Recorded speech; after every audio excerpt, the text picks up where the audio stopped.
At 10:31 on a Thursday night, 2 deputies arrested me in my own driveway for beating my mother with an aluminum bat. My husband was the one who told them where to find me. I had been asleep on the couch for about 40 minutes. The television was still going. Some show about men restoring old boats. My feet were bare on the concrete, and the concrete was still warm from the day, because September in Tennessee holds heat in the ground long after the sun quits. The Henderson's dog was barking 2 houses down. He barked at every set of headlights that ever came up our street. I need you to understand something about that moment, because it is the entire case. I had just been shaken awake. My hair was flat on one side. My eyes would not focus, and I asked the same question twice.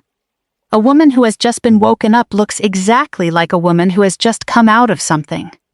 That is what they saw. And they were not wrong to see it. That is the part nobody tells you. Is my mother alive? That was the first thing I said. Not what is this about? Not am I under arrest? The younger deputy looked at his partner. Neither of them answered me. I asked it again, while they turned me around, and neither of them answered me that time either. I stood very straight. I want you to hear that, because it matters later. I did not slump, and I did not sag, and I did not fold. 20 years teaches your spine one thing, and it does not unteach it in a driveway. They booked me at 11:12. Montgomery County Jail. Aggravated assault. Victim Ruth Ann Cutler, 73 years old. My mother. Here's what I did not know yet. Standing there counting the exits in a parking lot I had pulled into 10,000 times. My husband had been getting ready for that night for 7 years. He just had not known which night it would be. I spent 20 years in the Army. All 20 as a 68 whiskey. Combat medic. You learn one thing in that job that does not leave you. When everything goes sideways, you inventory. So that is what I did. I sat on a steel bench and I inventoried. Facts I had. My mother was hurt. Somebody hit her. They believed it was me. Facts I did not have. Whether she was alive. What she was hit with. What time it happened. Who called it in. Whether my daughter knew. I did not cry. I want to be honest that this was not strength. I had been trained out of it a long time ago, and the training holds for exactly as long as you need it to, and then it does not. The crying comes later. In a Kroger parking lot. Over nothing. At 7:34 the next morning, a nurse came to do my intake screening. Her badge said C. Ivy. She was maybe 60, and she had the particular tiredness of a woman who has worked nights for 30 years and made her peace with it. She took my blood pressure. She asked about medications. I told her. Sertraline. Prazosin. I told her why. She wrote it down without looking up. Then she said, "What was your MOS?" 68 whiskey. She stopped writing. "Then you know what I am looking at," she said. She was looking at my hands. I turned them over. Knuckles. The web of the thumb. The base of the fingers. "Nothing," I said. "You are looking at nothing." "That is right." She set the cuff down on the cart. "I am going to photograph them. You can refuse." "Why?" And she said the sentence I have thought about every single day since. "Because right now they are evidence. In a week they are an argument." Let me explain what she meant, because it took me a while to understand the size of it. You cannot hit a person with an aluminum bat hard enough to fracture her forearm and the bone under her eye and not mark your hands. The bat does not care that you are angry. Physics is physics. You get abrasion across the knuckles from the follow-through. You get a raw patch at the base of the fingers where the grip works against the skin. Swing more than once and you get both. I had neither. 9 hours after. And in 9 more hours it would not have mattered, because in 9 more hours a defense attorney says she wore gloves, or she washed, or you took those photographs too late to mean anything. Charlene Ivy had been an LPN for 31 years. Nobody asked her to do that. Nobody would have written her up if she had not. She did it because a nurse's job is to write down what is true while it is still true. Renata Cho met me at 9:15 that morning in a room the size of a closet. She was younger than I expected and she talked fast. Your husband gave a statement at 10:04 last night, she said. Do you want it straight, or do you want it softened? Straight. She read it to me. Grant said he had stopped by my mother's house around 9:40 to drop off a blood pressure monitor. He sold medical equipment. That was normal. And it was. Because he did things like that constantly. For everyone. And everyone loved him for it. He said the side door was standing open. He said he found my mother on the kitchen floor. He said I was standing in the room and I did not seem to know where I was. He said, and this is the phrase. This is the whole phrase. She gets like this. He said he took the bat away from me. He said he drove me home and put me on the couch. He said he called 911 from her house because he panicked and did not know what else to do. I sat there for a second. None of that happened, I said. I was home. I have been asleep since 9. Cho nodded. She was not being dismissive. She was being accurate. Mrs. Whitlock, she said. The problem is not that he is lying. Then what is it? The problem is that he has paperwork. They set bond at $75,000. I walked out at 7:04 on Friday evening. Hour 21. There was a no-contact order. Standard. Automatic. Nobody was being cruel. The alleged victim in my case was Ruth Ann Cutler. So I was legally forbidden from entering the hospital where my mother was lying with a plate in her forearm. Sit with that for a second, because I have had a year and I still cannot. He hit her. And the machinery of the state kept me out of her room. The Department of Children's Services opened a file the same night. That is not malice either. You get charged with a violent felony. They look at your kids. That is the job. Josie was 13.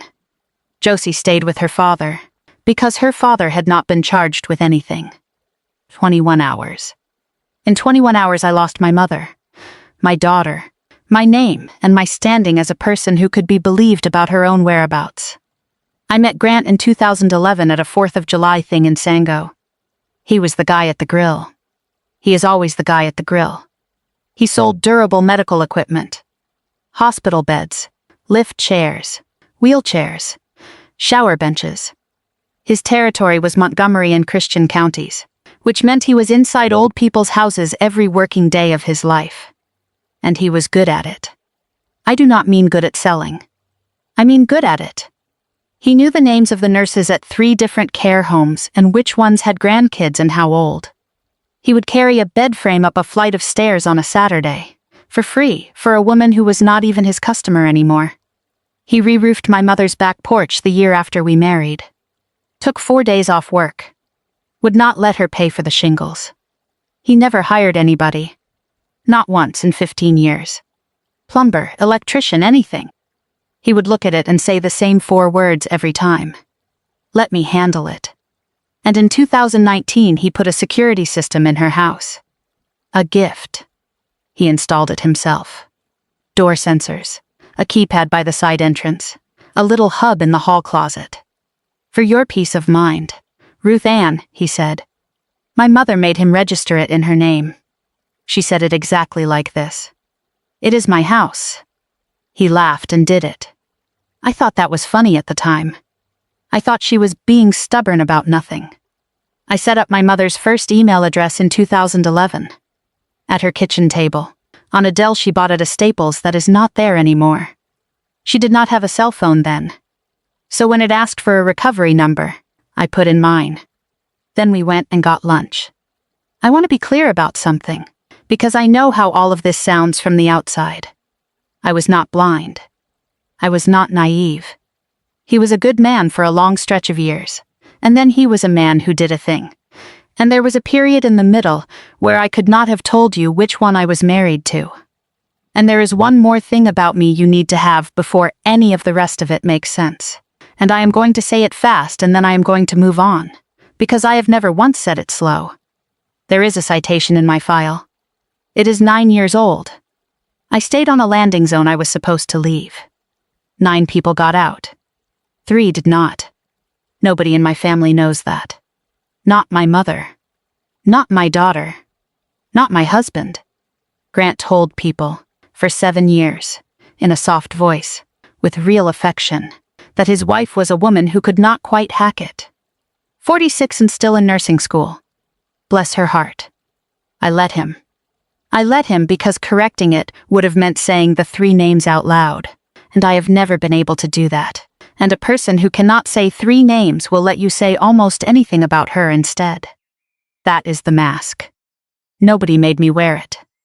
I put it on myself, and I want you to remember that, because 7 years later a man read my entire medical history looking for a weapon, and he walked right past the reason I have nightmares, because it was not useful to him. It did not start with violence. It started with sentences. The first one was so small I would have laughed at anyone who called it a warning. We would be at a cookout. Somebody would ask me a question, and Grant would answer it. Just answer it. About me. She is still doing the RN program. She has got a year left. Which was true. Which was fine. Then it was medicine. Did you take your meds today, babe? In a kitchen. With 4 other people in it. I take sertraline and prazosin. I have since 2016. The prazosin is for nightmares. It is what they give you when your sleep goes wrong after a certain kind of year. I have never hidden it from anybody. But there is a difference between not hiding a thing and having it announced. Then it was my wife is tired. He started saying it when I was not tired. He said it to explain why I was quiet. He said it to explain why I had disagreed with him in front of people. And after enough of it, when he said it, people would look at me. Checking. Then, 8 months before, he called 911 during an argument. I want to be honest about that night, because it is the worst thing in this story that I actually did. I was loud. I do not get loud. I was loud. We were fighting about money. I had found a $4,000 charge I could not place, and he said it was a trade show, and I said show me, and he would not show me. He called 911 and said he was scared. 2 deputies came, saw 2 adults standing 8 feet apart in a kitchen, and left. Nobody was arrested. Nobody was hurt. It took 11 minutes start to finish. And then, 2 days later, he sat on the edge of our bed and held my hand and said maybe I should get looked at. Gently. Kindly. Almost crying. I went. Here is the part I did not understand until this year. Every single one of those was a document. The 911 call is a document. The via visit is a document. The neighbors who heard me are a document with legs. She gets like this is not a lie he invented on a Thursday night in September. It is a citation. He had been building the bibliography for 7 years. Detective Wade Pilcher was the one who put me in the car. He had the flat effect of a man who has heard every story there is. He was not cruel. He just was not interested. He interviewed me on Saturday, and it lasted 40 minutes and I could feel him not listening the whole time. There was one moment. One. He asked what time I went to sleep and I said 9. Maybe 9:15. He asked if anyone could confirm that. No, I said. I was alone. And he wrote that down. And then he stopped. For about a second. And looked at the page. I did not know what that was. I found out 4 months later. They gave me 20 minutes of supervised visitation with my own daughter the following Wednesday. A DCS office on Madison Street. There was a woman with a clipboard sitting 4 feet away for all 20 of them. Josie is 13. She came in and sat down and did not hug me. I understood it completely and it went through me like a wire anyway. We talked about school. About her math teacher. About nothing. Then she said, "Mom, can I ask you something?" "Anything." "Dad says you had an episode and you do not remember it." The woman with the clipboard wrote something down.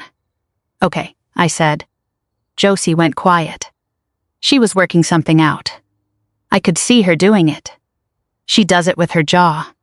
Same as my mother. And then she said, "But Dad says he got there after." "He does say that. So how does he know it was an episode?" I did not move. "He did not see it," she said. He said he did not see it. He said he walked in and it was already over. So how does he know what it was? 20 minutes. She spent 90 seconds of it taking apart the only thing holding the entire case together. That is a good question, I said. Is it? She was almost angry. Because I asked him. And he said I would understand when I am older. And I thought, he used that on you too. That is what got me. Not that he lied to her. That he had one move. And he had been running it on everybody in this family for years. And she was 13 and she had already seen the shape of it. I brought it to Cho that afternoon like I was carrying a bomb. She listened. She did not light up. That is a real inconsistency, she said. It is also a 13-year-old's inference about her father's state of mind. He will say he meant the aftermath. He will say he is not a doctor. He was describing what he found. It is not nothing. It is not nothing, she agreed. It is logic. She put her pen down. Mrs. Whitlock, I am going to say this once and then I will not say it again. Juries do not run on logic. They run on paper. He has 7 years of paper. And what do I have? Right now, she said, you have a nurse who liked your MOs. So we went and got paper. Here's a thing almost nobody knows. When you call 911 and report a violent crime, and you are the person who was there, the responding officers photograph you. Your hands. Your forearms. Your clothing. Not because they suspect you, but because you are a witness who was in physical proximity to a felony. And in 2 years a defense attorney is going to ask what you looked like that night, and I do not recall is not an answer. They photographed Grant's hands at 10:22 that night. And then nobody looked at them. Why would they? He was not the suspect. They went in a file and the file went in a drawer. Cho subpoenaed the drawer. 14 frames. Abrasion across the second and third knuckles of the right hand. A raw patch about the size of a nickel at the base of the fingers. When Pilcher finally asked him about it, Grant said he had loaded a hospital bed that afternoon. That is a good answer. He had 4 months to have it ready. Except the marks were on the inside of his fingers. In a band. You carry a bed frame with your palms. You swing a bat with your fingers. Cho got the 911 audio in the second week. 3 minutes and 11 seconds. Grant is calm. Not cold. Calm. He gives the address clearly. He gives the cross street without being asked. He says his mother-in-law is on the kitchen floor and she is breathing. The dispatcher asks what happened. And at 19 seconds, 19, before she has asked one single question about who or how or why, Grant Whitlock says, "My wife did it. She has had episodes." Cho stopped the recording. "Play it again," I said. She played it again. I flew medevac. I have heard hundreds of people call things in. When you walk into a room and find someone you love on the floor, you do not have a theory at 19 seconds. You have a body and a phone and your own heartbeat in your ears. At 19 seconds, you say, "I do not know." Unless you are not finding out. Unless you are reporting. The phone records came back at the end of the 3rd week, and they showed something I could not explain at all. At 7:38 that Thursday evening, my mother called Grant. She called him. 4 minutes and 12 seconds. My mother did not like Grant anymore. She had not for about a year. She had gone from Grant and Dana to Dana. Is Grant coming? So why did she call him? Why did she call him? And talk for 4 minutes. And then 2 hours later open her side door for him at 9:40 at night. The only person who could tell me was in a room I was legally barred from entering. Then the bank called back. At 6:51 that Thursday evening, Ruth Ann Cutler called First Advantage and reported unauthorized transactions on her savings account. 6:51. 47 minutes before she called Grant. And then the woman on the phone, who was being helpful in the way of a person who does not know what she is holding, added one more thing. She had been asking about it since March. Cho went very still. "Say that again." She called in March. She wanted to know what happens if you report a family member. Whether he would be arrested. Whether it goes on a record. She wanted to know what happens to the money. She was very specific. And then she did not call back for 11 weeks. I got up and walked out of Cho's office and stood in the hallway with my hand flat against the wall. 11 weeks. My mother knew. She knew in March. She sat at her kitchen table for 11 weeks with the answer already in her hand, and she did not call. And I did not know why. The case had just gotten bigger. It was not a Thursday night anymore. It was 7 months long. And the woman at the center of it was not a victim who got surprised in her own kitchen. She was somebody who had been deciding something. The security system was the first thing I thought of, and the first thing that failed. Every arm. Every disarm. Every door open event is logged with a timestamp and a user code. My mother had a code. Grant had a code. I had a code. That log would not argue the case. It would end it. The logs from that Thursday were gone. All of them. Deleted from the app on the 15th of September, 3 days after, from a device registered to Grant Whitlock. Retention was 30 days on the server. He wiped inside the window. And he waited 3 days first, which is the detail that tells you he thought about it.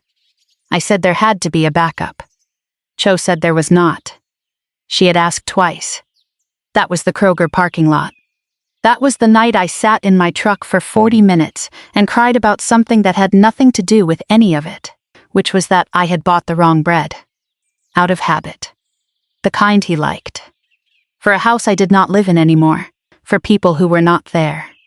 It was Cho who asked, in the 5th week. How does he have your VIA records? He does not. He does, she said. He handed the district attorney 9 years of them. Where did he get them? I sat there a long time. And then I told her, because there was no version of this where I did not. I gave them to him. Say more. 2019. I had a claim in for an increase. You have never seen paperwork like VIA paperwork. He offered to handle it. He is good at forms. He is good at people. You gave him your login. I gave him my login. And after the claim went through, I never took it back. Cho put her pen down. Not angry. Recalibrating. So for 7 years, she said, your husband has had unrestricted access to your complete medical history. Yes. Did he ever mention it? In an argument? As a threat? Ever? Not once. And that is the part.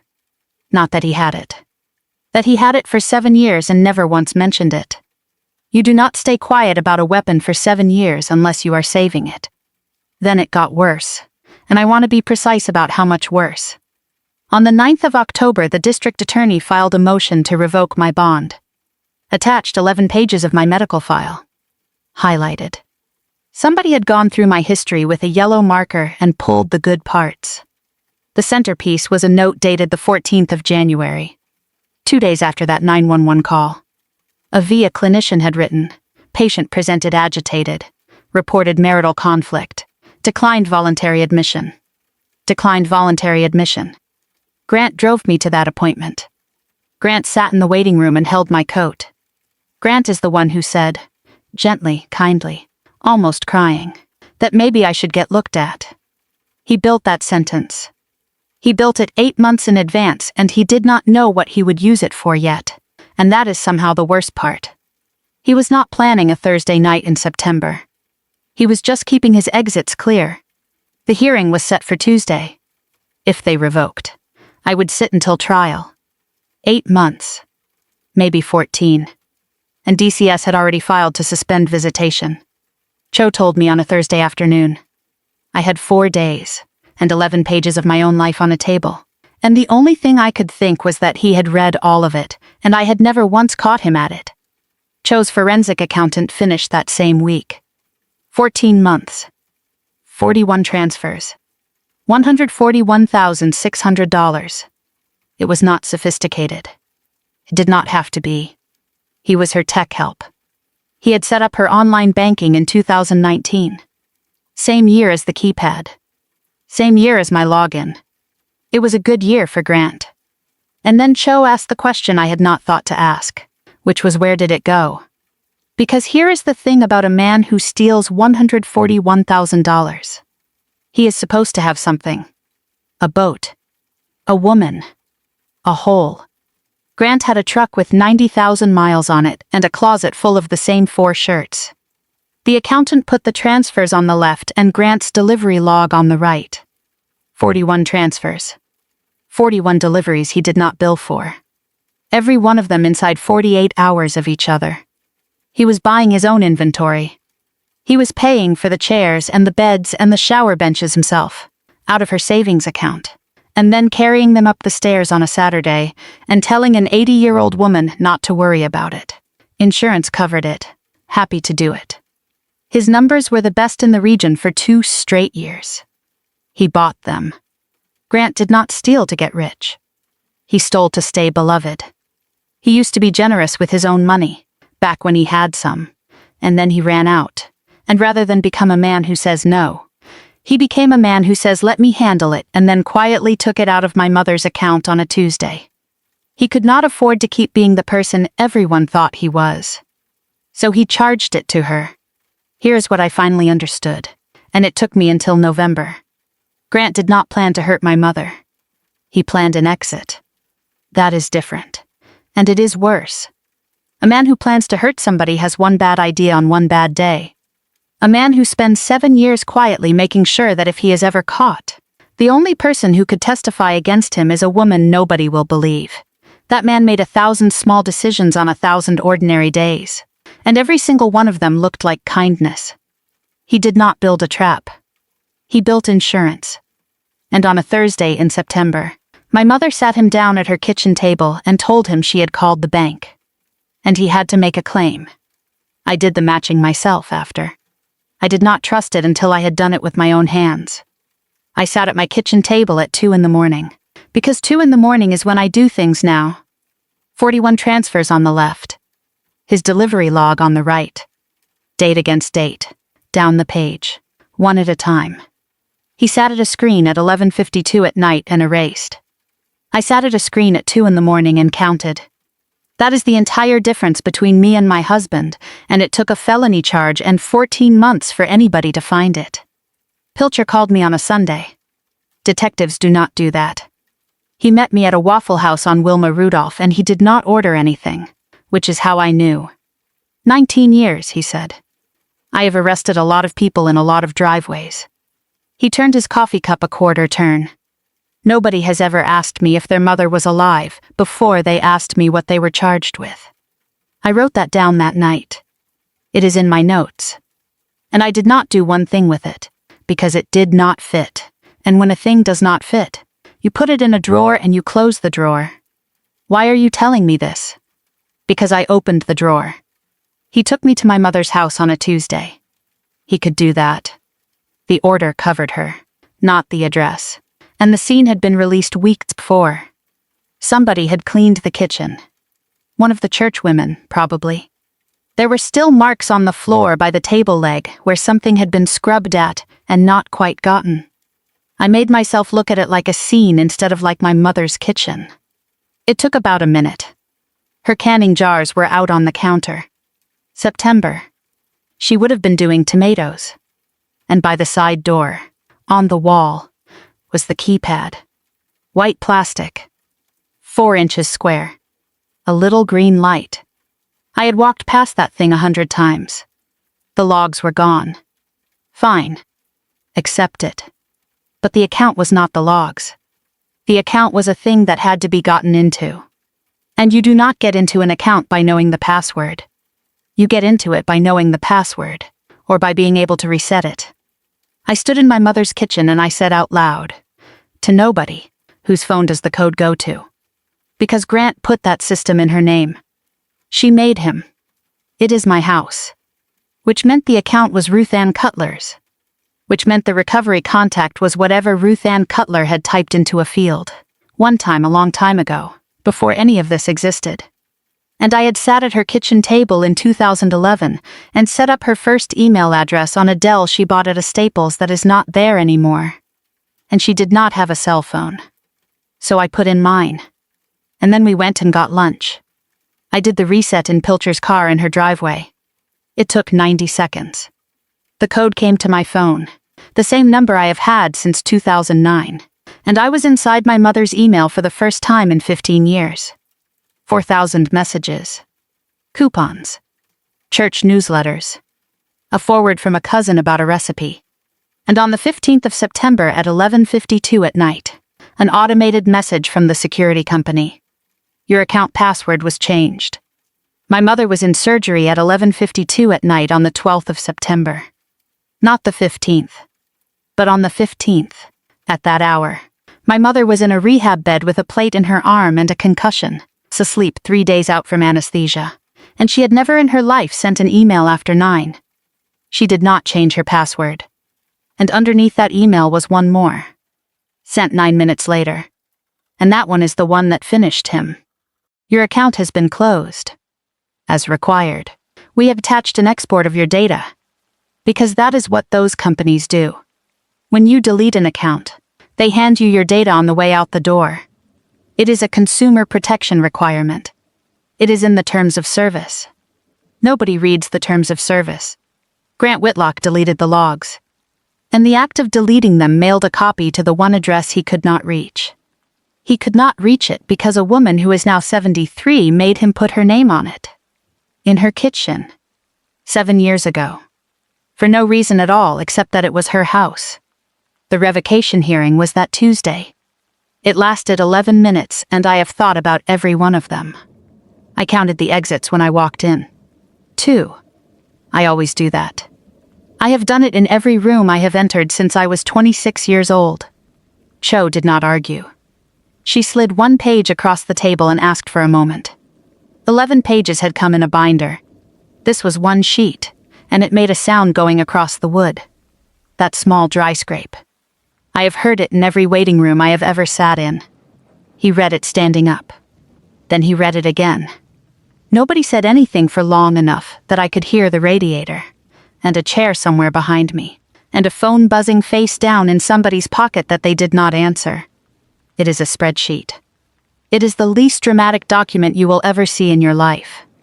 Comma date, comma user, comma event.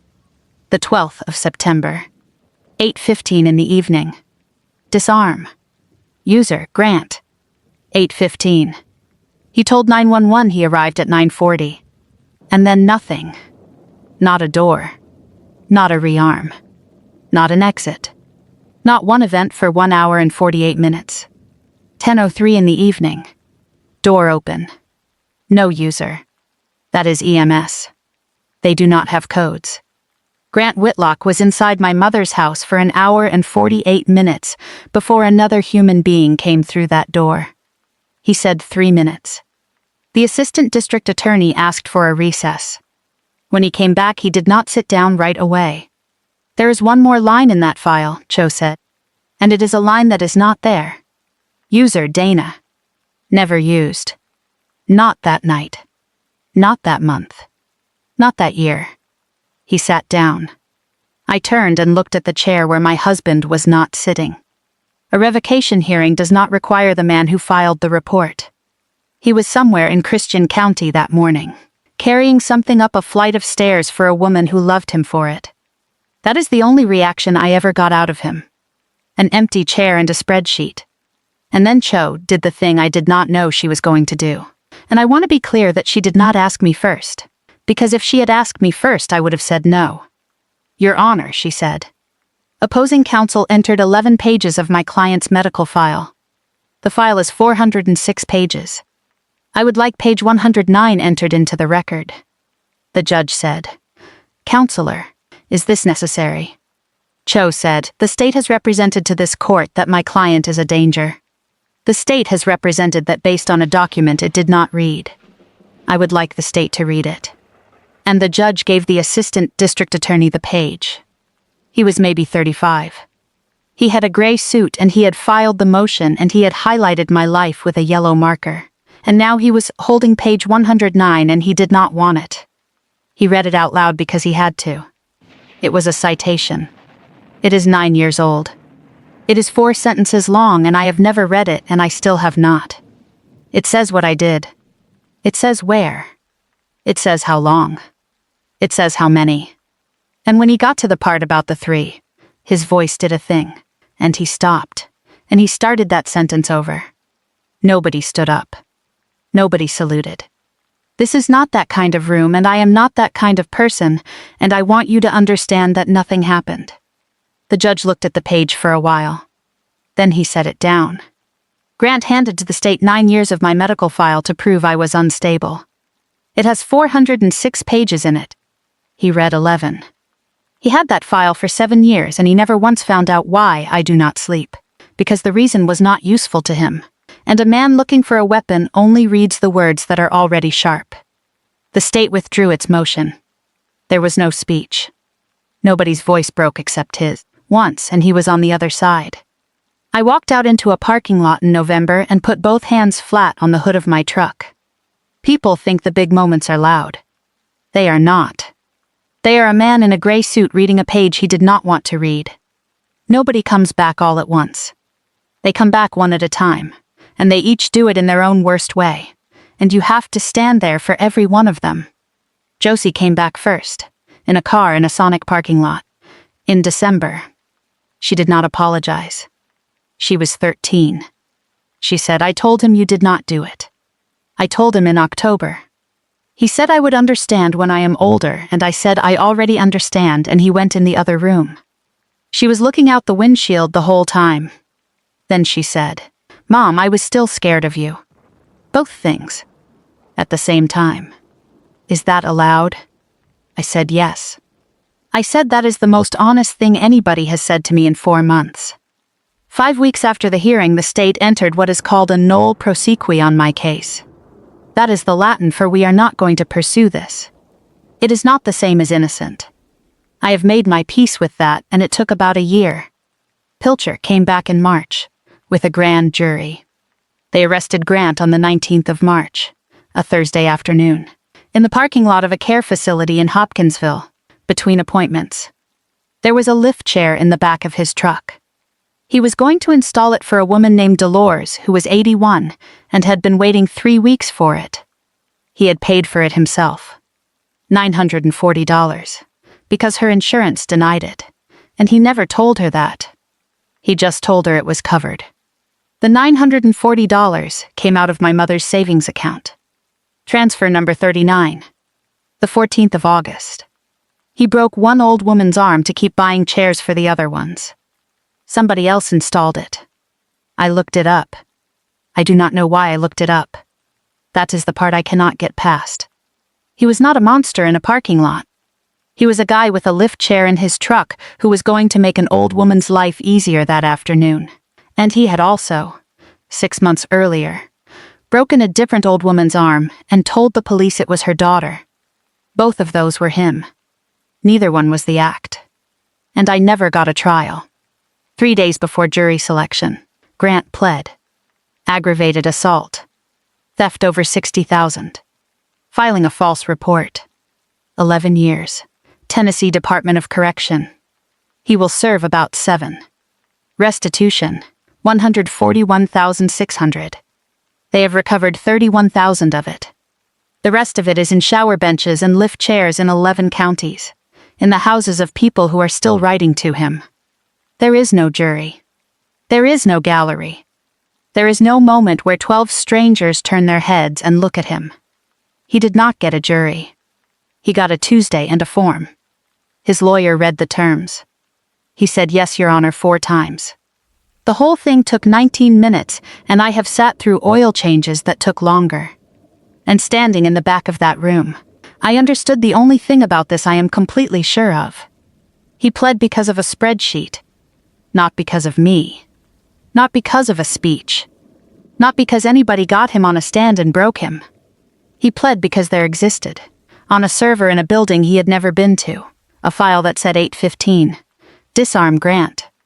And there is no version of the story where that is not true. He spent 7 years building a case that a woman could not be believed. He lost to a machine that does not know what belief is. I never asked him why. I had 406 pages and 41 transfers and a spreadsheet that told me everything he did, to the minute, for 14 months. I know where he was standing. I know what he bought. I know what he deleted, and I know what hour he deleted it in. I have no idea what he thought he was doing. I closed the file. I never opened the man. They lifted the no-contact order the day the state dropped my case. I had not seen my mother in 3 months. She was in a rehab place off Dunlop Lane, sitting up in a chair by the window with a blanket over her knees that she did not need, because they always give you a blanket you do not need. I counted the exits on the way in. 2. I have never once decided to do that. It just happens. In every room, since I was 26. There was a plate in her left forearm and a healed fracture under her eye that had gone that particular yellow-green I have seen 1,000 times on other people and never once in my life on her. She looked at me for a long time. "You have lost weight," she said. "You look terrible." "I know. Sit down before you fall down." I sat down, and I did not count anything else for an hour. That was the first hour in 20 years. I want to be careful here, because I am not going to tell you I was healed, or that something lifted, or any of that. Nothing lifted. It came back the next morning in a parking lot, and it is back right now while I am telling you this. I just got an hour. That is all it was. 1 hour in a rehab room off Dunlop Lane with a woman who was still alive. And then I asked her. I had 5 weeks to build the question, and it still came out wrong. "Mom, you knew in March. Why did you not tell me?" She looked at the window. "Because he told me you would break." Somewhere down the hall a cart went by. "He would come by," she said. "Every couple weeks. He would sit at my table and drink my coffee, and he would say you were fragile. He would say the army did something to you and you were holding it together, but only just. He would say it like it hurt him to say it." She smoothed the blanket she did not need. He would say, if she found out about the money, on top of everything else. She stopped. "He said I would be the thing that broke you." She turned her hands over in her lap. Same hands. Older. So I sat there. For 11 weeks. Doing arithmetic on how much I could afford to lose to keep my daughter from breaking. "Mom." And then in September I decided I was done. She said it flat. The way she says everything. So I called the bank. And then I called him. And I said, "Grant, I have called the bank, and I am going to tell her tomorrow, and you should be the one to tell her tonight." She looked at me. I gave him the chance to be a man about it. That was my mistake. That is the only one I made, and I would like it on the record that it is the only one. 4 minutes and 12 seconds, I said. What? The call. It was 4 minutes and 12 seconds long. I have had that number in my head since October. She thought about it. She does that with her jaw. It did not take 4 minutes, she said. It took about 40 seconds. He spent the rest of it asking me who else I had told. And what did you tell him? Nobody. Because it was nobody. Because I thought I was protecting you. That is the call. 7:38 on a Thursday evening. I had carried that number around like it was a mystery, and it was not a mystery. It was a man finding out how much of it he could still contain. I want you to understand what he did, because it took me a year and I need somebody else to know it. He used the same file on both of us. He told her I was too fragile to be told. He told the police I was too unstable to be believed.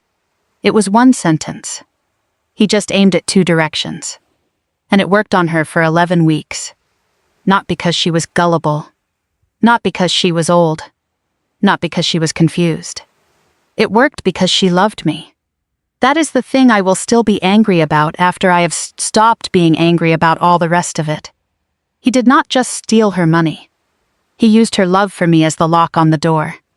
Josie installed the new system at Mom's house in the spring. 13-year-olds are better at that than I am now. She had the laptop open on the kitchen table. The same table. And she said, without looking up, "Grandma, the password cannot be Grandpa's name." And my mother, 73 years old, 4 months out from a plate in her arm, said, "Why not?" It worked. It worked for like 15 years. That is the problem. It worked, Mom said. Nobody ever guessed it. Grandma, nobody had to guess it. You told it to me at Christmas. Well, you are family. That is worse. That is so much worse. And she was laughing. My mother was laughing. In her kitchen, at her table, with her granddaughter, about a password. 4 months. That was the first time. Put my name on it, she had said. It is my house. She has no idea. To this day, I do not think she understands that the whole thing turned on that one stubborn sentence. I have told her twice. She says, well, it was my house. Like I am being slow about it. I still go to the VA. Every month. Same time. Somebody there asked me about it once. Another vet, in the waiting room, who knew the story because by then everybody at that clinic knew the story. She asked it kindly, like she had been turning it over for her own reasons. After all that, she said, you still come. Every month. How? He turned my file into a weapon, I said. I am not going to let him turn it into a reason to stop. I have a kitchen now, in a rental off Tiny Town Road, and I still buy the wrong bread about once a month. I do not know why. I have decided not to find out. Some things you get to leave alone. Now let me tell you the part I owe you, because you sat here this long and you have earned the honest version. Have you ever let somebody manage a piece of your life because they were better at forms than you were? Not somebody who tricked you. Somebody who offered. Somebody who was kind about it. Somebody who said let me handle it in a voice that meant it. On a night when you were tired. About a thing you did not want to look at. A login. A password. An account. A signature you did not read all the way down. I want you to sit with that for a second, because that is not a mistake. That is a marriage. That is what it looks like to trust somebody. And I would do it again. And that is the horrible part. There is no version of me that does not hand him that login in 2019. She does not exist. She is not a better woman. She is just a woman who has not been hurt yet. So I am not going to stand here and tell you the lesson is do not trust people. I am going to tell you about 2 pieces of paper instead. His delivery log had 41 entries on it. Every single one of them was a gift. My mother's bank statement had 41 entries on it. Every single one of them was the same gift. Same dates. Same amounts. Same chairs. Same beds. Same shower benches. Same stairs. Same Saturdays. One page called it generosity. One page called it theft. And the only difference between those 2 words was which sheet of paper you happened to be holding. Everybody in this town held the first page. For 14 months. They held it, and they thanked him for it, and one of them brought a casserole to my arraignment. Nobody held both pages until a forensic accountant did it at $400 an hour. I did not win because I was strong. I won because a record existed. We tell each other that the truth comes out. It does not. The truth does not have legs. The truth is just a thing that happened. And if nobody wrote it down, it is a woman's word against a man's paperwork. And I can tell you exactly how that goes, because I lived 9 hours of it on a steel bench. A nurse photographed my hands at 7:34 in the morning, because a nurse's job is to write down what is true while it is still true. She was not being brave. She was doing intake. A woman made her son-in-law put her name on a keypad because it was her house. She was not being clever. She was being stubborn about a thing that did not matter. A daughter set up an email address in 2011 and put her own phone number in the recovery field, and then they went and got lunch. None of us knew. Not one of the 3 of us knew we were doing anything at all.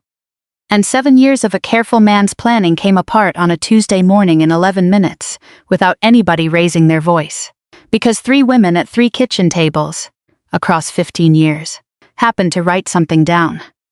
I am not going to pretend that is justice. It is not. It is luck with a good filing system. And I want to say the ugly part of that out loud, because everybody skips it. A record is not brave. A record is not noble. A record does not care about you. It is the only witness in this entire story that had nothing to gain. No love for anybody. No reason to protect a marriage or a daughter or an old woman's pride. My mother loved me and it made her lie to me for 11 weeks. My husband loved me too, in some broken way, for a while, and it made him a better liar than a stranger could have been. The spreadsheet did not love anybody. That is why it worked. Somewhere tonight there is a woman with the same story and no recovery number. And she is going to lose. And she is going to lose for a reason that has nothing to do with whether she is telling the truth. I think about her more than I think about Grant. So here is the only thing I have got to give you, and I am going to give it to you plain, the way my mother would. You are allowed to keep a record. You do not need a reason. You do not need a suspicion. You do not have to be building a case against anybody, and you do not have to explain it to a soul, including yourself. Write down the date. That is all. What happened? When, in your own handwriting or your own inbox or a note on your own phone that nobody else has the password to. Not because somebody is coming for you. Almost nobody is coming for you. But because someday somebody might sit across a table from you, gently, kindly, almost crying, and tell you that what you remember did not happen. And on that day you should not have to be strong. You should just have to be organized.